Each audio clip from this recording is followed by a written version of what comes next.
अहम खबर यह है कि इलेक्शन कमीशन ने मखसूस नशिस्तों से मुतालिक सुप्रीम कोर्ट के फैसले पर अमल दरामद करने का फैसला कर लिया है। इलेक्शन कमीशन का आज दूसरे रोज भी अहम इजलास जारी था, जो कि एहतताम पजीर हो गया है और इसमें फैसला कर लिया गया है कि इलेक्शन कमीशन सुप्रीम कोर्ट के ऑर्डर पर अमल दरामद करते हुए तहरीक इंसाफ को मखसूस नशिस्तें अलॉट करेगा। अहम फैसला सामने आया है। फौजिया चौधरी हमारे साथ मौजूद हैं, तफसीलात हासिल करेंगे। फौजिया बताइएगा, अहम इजलास का अहम फैसला सामने आ गया।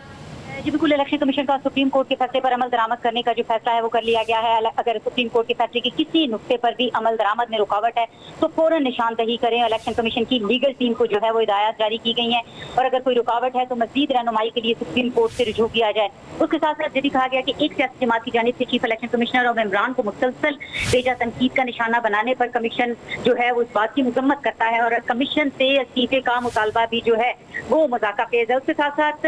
कहा गया है कि इलेक्शन कमीशन का जो इलामिया है उसमें ये कहा गया है कि रहनुमाई के लिए सुप्रीम कोर्ट से रजू किया जाए और मजीद एक सियासी पार्टी की जानिब से चीफ इलेक्शन कमिश्नर और उसके साथ साथ मोहतज मेम्बरान इलेक्शन कमीशन को मुसलसल बेजा तनकीद का निशाना बनाने में कमीशन में इसकी शदीद मजम्मत की जाती है, उसे मुस्तरद किया जाता है। कमीशन से इस्तीफे का मुतालबा मजाकाफेज है। कमीशन किसी किस्म के दबाव को खातर में न लाते हुए आइन और कानून के मुताबिक जो है वो काम करता रहेगा। उसके साथ साथ इलेक्शन कमीशन ने किसी फैसले की गलत तशरीह नहीं की। इलेक्शन कमीशन ने पीटीआई के इंट्रा पार्टी इलेक्शन को दुरुस्त करार नहीं दिया, जिसके खिलाफ पीटीआई मुख्तलिफ पर गई और इसके साथ साथ इलेक्शन कमीशन के फैसले को अब होल्ड किया गया है, जो कि पीटीआई के इंट्रा पार्टी इलेक्शन जो है वो वैलिड नहीं थे, जिसके तहत जो है वो इलेक्शन एक्ट के दफा 215 के तहत बैट का निशान जो है वो विथड्रॉ किया गया। लिहाजा इलेक्शन कमीशन पर इल्जाम तराशी जो है वो इंतहाई नामुनासिब है। उसके साथ साथ 39 पीटीआई के जो एमएन ने करार दिया गया है पीटीआई की, उन्होंने अपने कागजात नामजदगी में पीटीआई से अपनी एफिलिएशन जाहिर की थी, जबकि किसी भी पार्टी का उम्मीदवार होने के लिए पार्टी टिकट और डिक्लेरेशन रिटर्निंग अफसर के पास जमा करवाना जरूरी है, जो कि इन उम्मीदवारों ने जमा नहीं कराया। लिहाजा रिटर्निंग अफसर के लिए ये मुमकिन नहीं था कि वो उनको पीटीआई का उम्मीदवार डिक्लेयर करते। जिन 39 उम्मीदवारों को आजाद डिक्लेयर किया गया, उन्होंने ना तो अपने कागजात नामजदगी में पीटीआई का जिक्र किया और ना ही पार्टी की एफिलिएशन जो है वो जाहिर की है और ना ही किसी पार्टी का टिकट जमा करवाया है। लिहाजा रिटर्निंग अफसरान ने इनको आजाद अजियत में इलेक्शन में हिस्सा लेने की इजाजत दी। इलेक्शन जीतने के बाद कानून के तहत 3 दिन के अंदर इन एमएनएज ने रजाकाराना तौर पर सुन्नी इत्तेहाद कौंसिल में शमूलियत इख्तियार की और सुप्रीम कोर्ट में सुन्नी इत्तेहाद कौंसिल, इलेक्शन कमीशन और पेशावर हाई कोर्ट के फैसले के खिलाफ अपील में आई। सुन्नी इत्तेहाद कौंसिल की अपील मुस्तरद कर दी गई और पीटीआई इस केस में ना तो इलेक्शन कमीशन में पार्टी थी और ना ही पेशावर हाई कोर्ट के सामने पार्टी थी और ना ही सुप्रीम कोर्ट में पार्टी थी। जी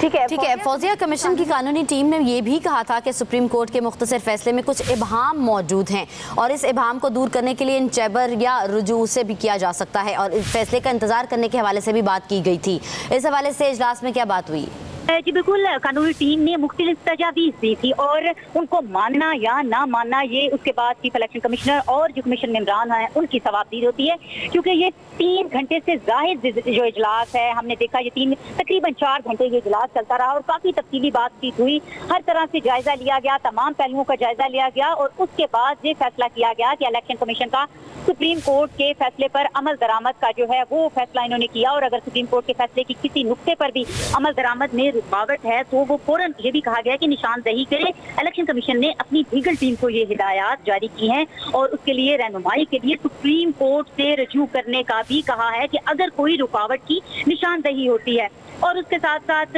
हम देख रहे हैं जिस तरह से पीटीआई की जानिब से कमीशन, चीफ इलेक्शन कमिश्नर और मेम्बरान से इस्तीफे का मुतालबा बारहा किया जा रहा है, तो इस हवाले से भी काफ़ी बातचीत हुई है और इलेक्शन कमीशन के एलामिये में इस पर भी वाज़ेह बात की गई है और ये कहा गया है कि